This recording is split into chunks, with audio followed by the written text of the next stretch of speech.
Okay, well, last but not least in the grade 3 book is The Entertainer by Scott Joplin, which I think might prove to be a very popular choice for many people. It's a very famous piece. You might well have heard this before. So Scott Joplin, it tells us at the bottom of the page, an American musician, and he writes in a style called ragtime. It's a kind of early jazz style, as it tells us here, but it was all kind of written down. You know, a lot of jazz people sort of make up around a little pattern of chords or around a melody, but all this ragtime stuff was written down, and it has this what's called a syncopated rhythm. You know, da da da da ba dum. Ba-da-da-da, ba-dum. So you get this all the time. Da-da-da-da, ba-do-do-dum. So this is the thing, you know, ba-da-ba-da, ba-dum, ba-dum. Syncopation. Do you know about syncopation? It's not a disease that you need to see the doctor about. Syncopation. I've got an attack of the syncopations. Oh dear. No, it's nothing to do with that at all. Syncopation means it's sitting off the beat. We've got notes between the beats. If I give you the beats, 1, 2, 3, 4, and we go da da ba dum ba dum. You see, a lot of those notes are coming in between the beats. So when they come in between the beats, or what we say off the beat, that is syncopated music or syncopations. That's a very big feature of ragtime. So you'll get really good at playing syncopations in this piece. Okay, let's have a little look at how Scott Joplin has got this piece organised in this arrangement. Firstly, at the beginning, we have an introduction. So these opening bits, that's a 1-bar idea that gets repeated an octave lower. Then it gets repeated an octave lower. So that's the introduction completed by in the left hand. Then we go into our main tune. So this is a section we might call our A section. So here's the A section. And that's the first half of the phrase. Here's the second half of the phrase. So you can hear that's a kind of 4-bar phrase that's kind of cut into 2 twos. Well, then what happens at the end of bar 8? Well, we do the same kind of thing again. So that's that first phrase, but this time the second phrase is different. The first time it went. This time it goes. Aha, that took you by surprise, doesn't it? So the first phrase at the end of bar 4, you've got a couple of bars or something, and then a kind of response to it in the second half of the phrase. And then at the end of bar 8, you do that first bit again, and then you have a different response to it from the end of bar 10 into bar 11. Well, then what happens? Well, we're going at it again at the end of 12. It's the same first bit of the phrase. And then what's this? Oh, it's an exact repeat of the first bit, isn't it? So when you get to the end of bar 12, down to the end of the page, you're repeating what you did from the end of bar 4. Okay, the last left-hand notes are in a different octave. If you notice, in the last bar of the page, you've got 2 middle Cs. If you look in bar 8, you had 2 bottom Cs. Slight difference. Otherwise, it's the same, isn't it? Then we go across the page and we have this kind of slightly longer phrase that repeats an idea. We get ta-da-da-dum, ba-da-da, and then da-da-da-da, dee-dee-dee, and then ba-da-da-dum, different finish, onto the last note. And the left hand kind of moves around a bit.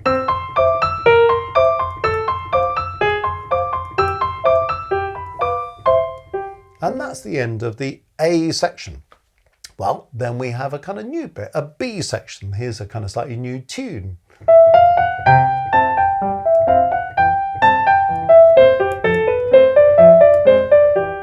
Oh, so there's a kind of like 4-bar phrase. You can see it's nothing to do with the A section. That's why this is a B section and contrasting. Then what do we do? Well, this is looking a bit familiar. But then it changes. So to see what happens there, you know, from the last 3 notes of 24, kind of going through 25, 26, it's the kind of same as that bit going into 21, 22, but then it starts to change at the end of 26 and it goes off somewhere else. So we get that same pattern that we had in the A section, didn't we? A kind of musical statement followed by an answer. Then the first statement again, followed by a different answer. Then we get to the end of 28, and guess what? Where this is looking familiar. So, oh, it's the same start. Oh, then what happens? It's the same as it was earlier in the page until that note. So when you look at the end of 28 all the way through to 32, it's the same as it was from the end of 20 all the way through to the beginning of 24, except for the last note. Because 24 was a G, and when we get to 32, it's a C. And then after that, from the end of 32, we've just got a kind of closing bit to finish the piece off. So it's kind of like a coda, an end of the piece.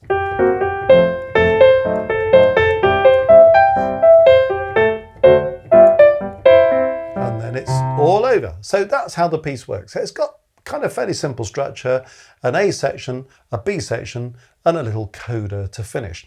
And we've seen kind of how it works. So you get certain phrases that come back, sometimes with one answer, sometimes with a different answer. You see how it all pans out. When you know that, it helps you to learn the piece actually, because you can think, oh yeah, this bit's the same as that bit, this bit's different. You get your head around how the piece is organized. It also helps you to remember the piece actually if you do that. So that could be useful. It's also helping you to see how to play the phrases, because notice in this piece, unlike some pieces in the book, there's not much phrasing given, is there? We've got some things marked in the score, some dynamics here and there, but where's the phrasing? Well, it's not really there, is it? So it's up to us to work it out. So if you were going to put some phrasing in, you'd put a phrase mark that would finish there. Then you put another phrase. And then you put another phrase. And then you put another phrase. Then you put another phrase. Then you put another phrase. And then you put another phrase.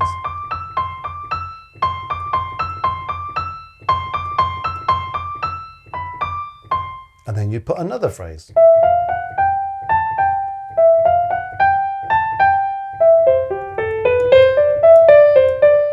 Then you put another phrase.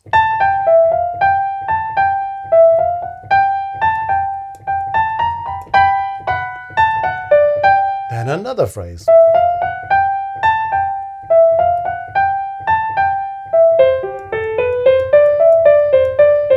Then another phrase.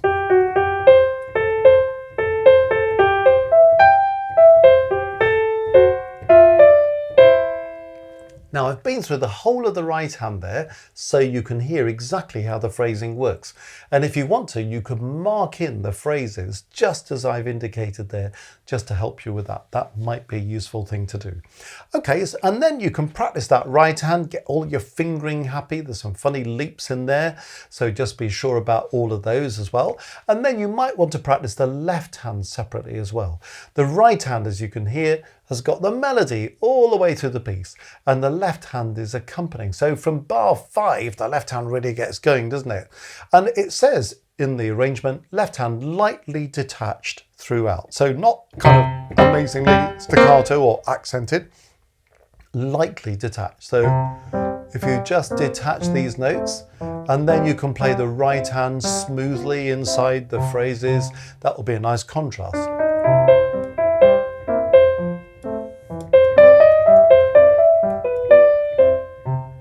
See how that works? That will help it have a kind of lightness of mood and touch in the left hand. But we don't want to do anything more than that light detached left hand, otherwise it draws attention to the left hand, so we don't want that.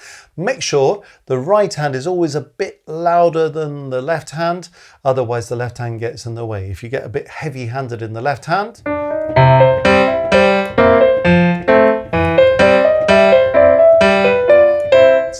rubbish, doesn't it, really? So you don't want that. Keep the left hand in the background, but keep it light. And let's hear this lovely tune in the right hand. That's what we want to do there, isn't it? So that should help with that. Work through all the left hand on its own, so you're entirely happy with the chords and the leaps and so on. You're entirely happy with all the fingering, lots of fingering marked in the score. Be happy about all these syncopated rhythms that we talked about. So you should be able to get those going. They're very memorable as well, actually. So sometimes you want to calculate rhythm. It's a good idea to know how it works. But sometimes you just want to hear it and think, oh yeah, I can hear how that works. But if you want to calculate it, look in bar 5, for example. 1, 2, 3, 4. Do you see how that works? 1, 2, 3, 4. If you want to break it down, 1 and 2 and 3 and 4 and. That's a way of kind of dealing with it. When you're getting troubled in something like bar 11, if you are, then the one way of doing bar 11 is to play it without the tie. So you just play lots of quavers. 1 and 2 and 3 and 4 and when you can do that, just put the tie in. Think it without the tie, but play the tie. In other words, don't repeat the note. 1 and 2 and 3 and 4 and. So you just hold it from the and to 3. 1 and 2, hold 3 and 4 and then you'll soon have that rhythm going. So I don't think the syncopated rhythms will cause too much trouble in the learning of this piece. But that's just something to think about to make sure you're happy about the syncopated rhythms. Look for the dynamics that we've got in this piece. So at the beginning it says F. It also says giocoso. So kind of like it's kind of happy piece. It's a really light-hearted, happy piece. All is well with the world. So even if all is not well with the world or with your world, well, this piece is kind of trying to make you feel a bit happier about everything. So giocoso, see if you can make that happen. Notice at the beginning as well, the time signature is not 4/4, but it's 2/2. That's C with a line through it. So if you have C, that means common time, which is 4/4. If you have C with this vertical line through it, that's called cut common time, and it's 2/2. So you can practice it counting 4 crotchets in a bar or 4 quarter notes in a bar. But once you've got it going, you can kind of feel it a little bit more 2 beats in a bar, 2 half beats or 2 minim beats in a bar. And that helps it to flow along with a little bit more ease. It can feel a bit clunky if you're going 1, 2, 3, 4, 1, 2, 3. But if you can feel 1, 2, 1, 2, 1, 2, 1, 2. Do you see? It feels a bit happier, doesn't it? So F, giocoso, 2/2. And then MP at the end of bar 4. Then we kind of burst that repeat at the end of bar 8, forte. So when it comes around the second time, it's louder. Then at the when we get to bar 12, back to MP, end of the page, last 2 notes, PP. So really quiet that. It's very delicate, isn't it?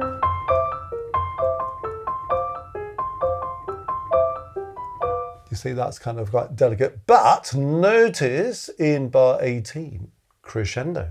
So it is delicate at first, but then it gets louder. So 17 should be delicate, PP, crescendo, build up a lot to get to forte.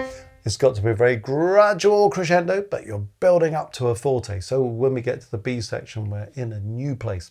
Bar 26, crescendo, fortissimo. When we get to 27, that's a real outburst.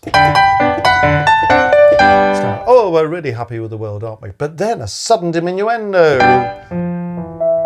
Piano. Oh, it's going to have a quiet finish, is it? No, I don't think so. Because the end of 32, crescendo.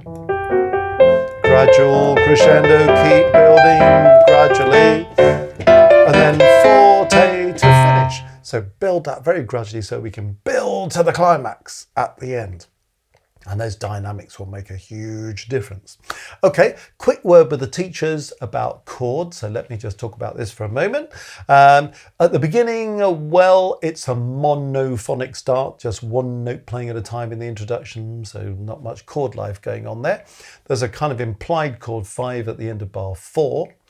In bar 5, it's going chord 1, then it's going to chord 5, but the B flat comes in and makes it a 5/7 in F, going to 1 in F at the beginning of bar 6, which makes this a secondary dominant. We're going 5/7 to 1 in F, but the 1 in F is for in the home key of C. So a little bit of colour through a secondary dominant there. So bar 6, second half of bar 6 is 1 first inversion. Bar 7, 1 second inversion. Second half of the bars 5, 7. Bar 8 is chord 1. We carry on with chord 1 in bar 9. We get the secondary dominant in F, second half of 9 into 10 as we did before. End of 10, little cheeky chromatic E flat in the left hand, making that a chromatic 4 in G. So it's a kind of 4 first inversion in G, but kind of borrowed from the parallel minor. So that's the E flat there, borrowed chord. Then in the next bar 11, all this is a dominant chord, but notice as the right hand goes up, it picks up the 7th and the 9th. And the 7th is also present in the left hand. So a bit richer, that bar, with the 5 becoming 7 and 9. And then into bar 12, we've got chord 1 in G in the dominant key. But chord 1 in G is a pivot chord because it's also 5 in C. So as we go back into 13, well, we're back to 1 in C. Secondary dominant in F at the end of 13 going into 14. Second half of 14, 1 in first inversion. 15, 1 in second inversion, second half of the bar 5, 7, last bar of the page, chord 1. Going over the page into 17, chord 1, secondary dominant in F major, crossing the bar lines 17 into 18. Then second half of 18 is another one of these chromatic chords. It's an F minor chord, so a chromatic chord 4 borrowed from the parallel minor again. So it's a kind of chord 4 first inversion from C minor. So it's just a borrowed chord, making it a chromatic chord there. And then going into 19, chord 1 in second inversion, and then to 5, 7, second half of the bar. 20 is chord 1. Bar 21 is 1, followed by kind of 1 second inversion. 22, 1 first inversion. End of 22 into 23, secondary dominant into F again. So we start 23 with 1 in F, 4 in C. That chromatic 4 makes another appearance at the end of 23 with the A flat in the bass. Then 24, 1 first inversion. 25, 1 second half of the bar, 1 in second inversion. 26, 1 in first inversion. That chromatic touch again at the end of 26. That suggestion of that borrowed C minor chord, but A with an A sharp chromatic passing note, pulling us to G major. So 1 in G major, then 5, 7 in G major in 27. Going to 1 in G at the beginning of 28. That's also a pivot back to C because it's chord 5 in C. 29, 1 in C, 1 in second inversion, second half of the bar. 30, 1 in first inversion, second half of the bar. We're going to use that secondary dominant in F again. So you see it keeps coming round, isn't it? The same pattern. It's a repetitious kind of model, this piece. End of 31, chromatic 4, borrowed from the parallel minor, so an F minor chord borrowed from C minor. Then as we go into 32, we've got chord 1 in C major, first inversion, secondary dominant in F at the end of 32 going into 33. Then second half of 33, a diminished 7th chord, F sharp, A, C, D sharp. So a bit of colour with a diminished 7th chord there. 34 is 1 in second inversion. And then 35, we're really using a 5, 7 in G at the beginning, the first half of the bar. And then in the second half of the bar, we go for a 5, 13 in C before that final chord 1. So a few extensions of chords around, and that's something we expect to find in jazz. So a bit of a hint of that. 1 or 2 modulations to note, 1 or 2 of these borrowed chords to note, and the diminished 7th, the use of the secondary dominant in F, all things that are useful to note. Okay guys, all come back on board. Now we've had a little word with the teachers and you've had a chance to have a little doze. Okay, so I've just been talking to the teachers about some interesting bits of colour. You're in the key of C major, but when you come to the end of bar 5, for example, you get a B flat. Oh, it's interesting colour. Then the end of this bar, D sharp. Interesting notes that don't belong to C major. So watch out for those notes because they give us a bit of colour. So we're in C major, but if you meet some accidentals along the way, they're just giving you a little bit of interesting colour.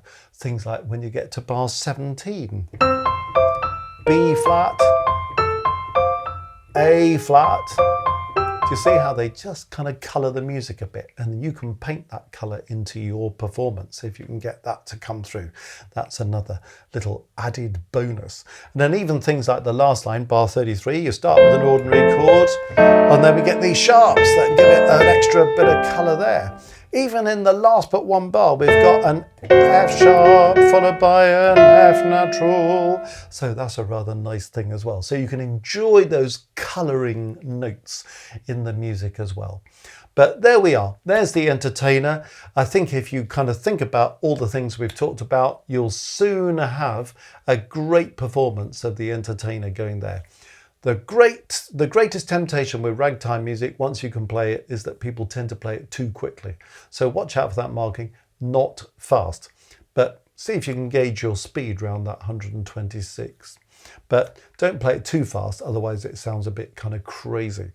But it's a great fun piece to play, and I'm sure you'll have hours of fun getting your fingers around Scott Joplin's The Entertainer.